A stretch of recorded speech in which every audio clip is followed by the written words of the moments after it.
Welcome to Dreamy Fairy English Land. Today, I'm going to tell you a story about a young boy named Harry Potter.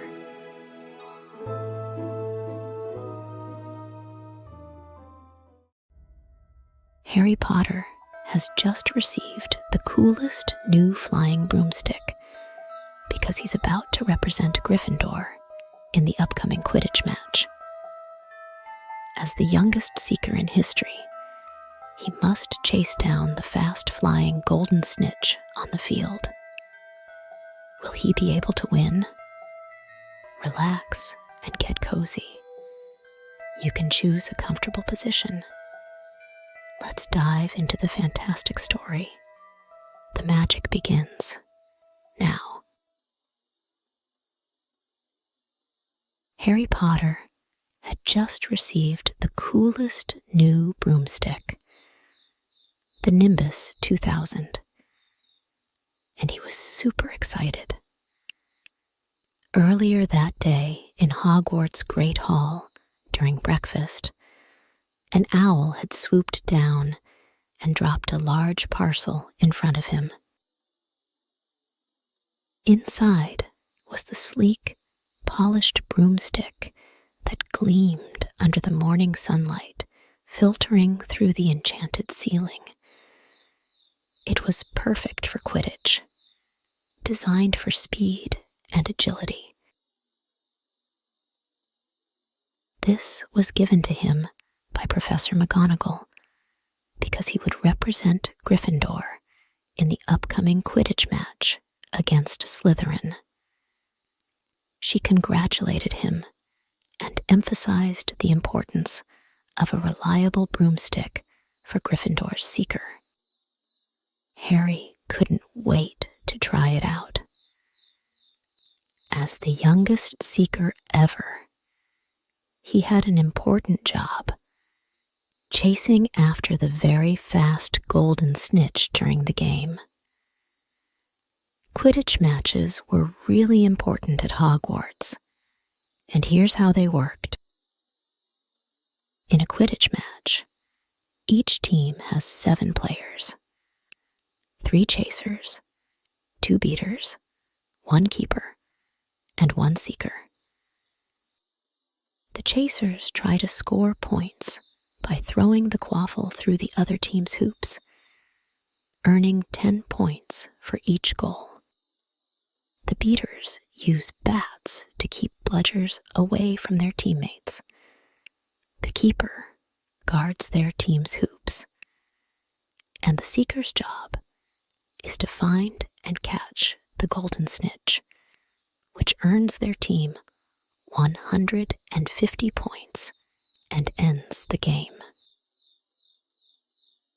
The day of the match came, and the weather was perfect.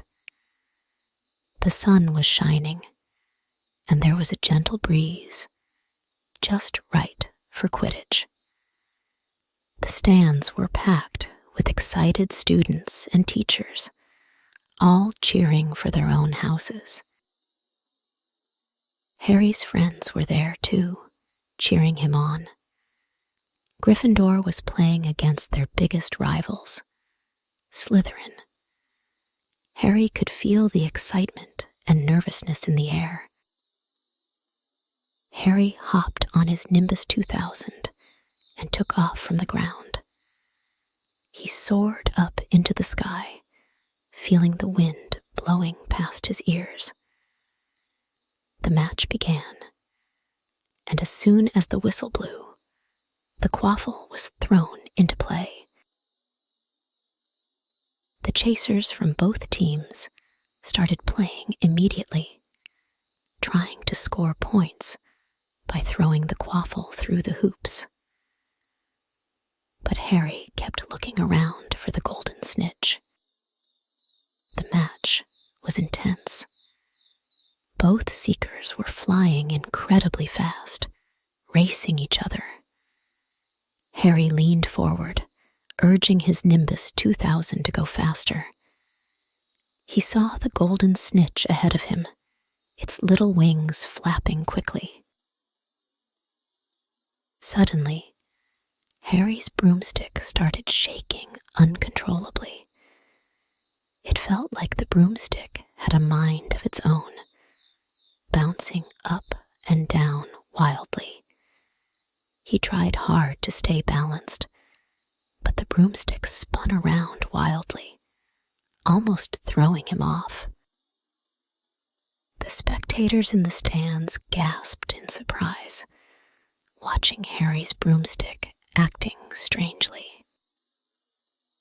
In the stands, Hermione Granger noticed what was happening to Harry. She used her binoculars and saw Professor Snape muttering to himself, his eyes fixed on Harry's broomstick. Hermione immediately thought Snape was casting a spell on Harry's broomstick. She hurried through the crowd. Then, she secretly cast a spell on Snape's robe, causing it to catch fire. Snape exclaimed in surprise, his attention distracted. At that moment, Harry's broomstick finally stopped shaking, and he regained control of the Nimbus 2000. Harry quickly adjusted his position and saw the golden snitch again. He flew towards it at full speed, reached out his hand, and caught the golden snitch tightly. The crowd erupted in cheers as Harry held up the golden snitch. Gryffindor had won the match. Gryffindor team members surrounded Harry, lifting him up high in celebration. The Slytherin players looked disappointed, but Harry felt proud and happy. He had done it. He caught the golden snitch and won the match for Gryffindor.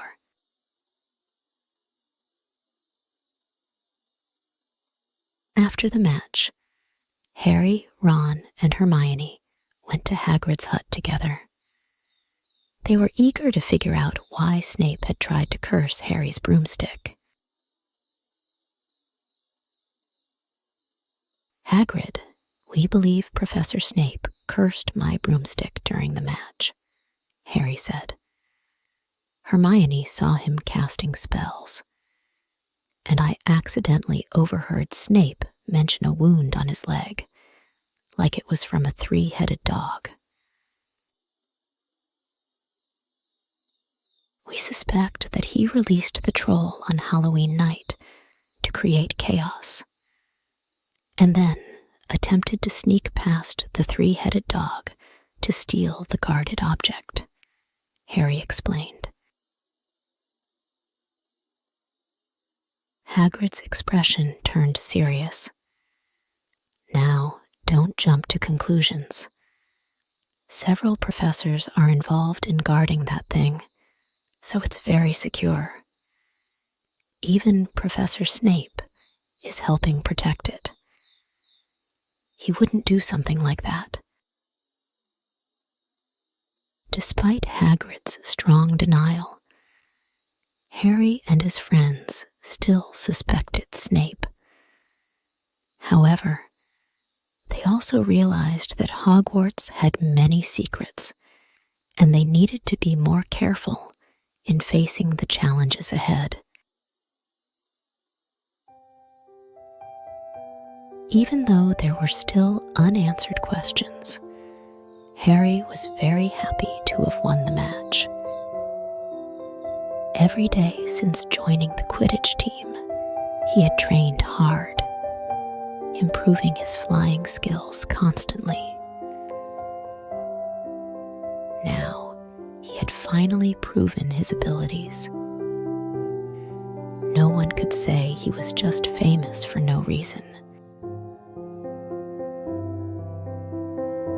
In this story, Harry was able to win the match not only because he had a cool new broomstick and talent, but also because he had practiced and worked hard countless times before.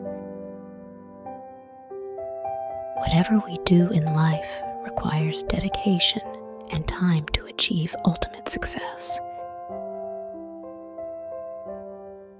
That's the story for today.